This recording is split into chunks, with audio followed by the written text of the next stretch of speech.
Hi, smart builders. I'm Chloe from Construction Bay. Today we talk about Road Tec SX soil stabilizer reclaimer.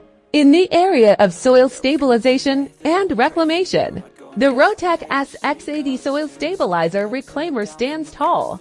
This machine is designed to perform in the toughest road construction scenarios, delivering high-quality results consistently. The SX80 is powered by a powerful catapult pillar C18 engine that offers 755 horsepower with a maximum operating speed of 7.4 miles per hour. It can deliver high productivity while ensuring fuel efficiency. Its heavy-duty frame and strong weight ensure that it can.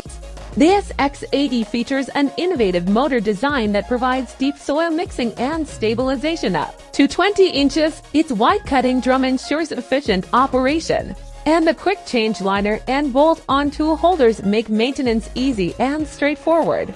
The SX80 also boasts of a robust 4WD system with diff lock functionality. This enables it to work effectively even in challenging conditions, offering high traction and maneuverability. From an operator's perspective, the SX80 delivers on comfort and control. The machine's controls are logically arranged for easy operation, and the large operator's platform offers excellent visibility of the work site. The platform can be hydraulically moved from side to side, allowing for safe operation and optimal viewing. One unique feature of the SX80 is its fumes management system, which helps reduce the emission of harmful fumes during operation. It also features a dust abatement system that keeps dust levels to a minimum, improving the working conditions for the operator and crew. Maintenance-wise, the SX80 has been designed for simplicity. All service points are easily accessible and daily maintenance tasks are straightforward to perform, reducing downtime and enhancing productivity.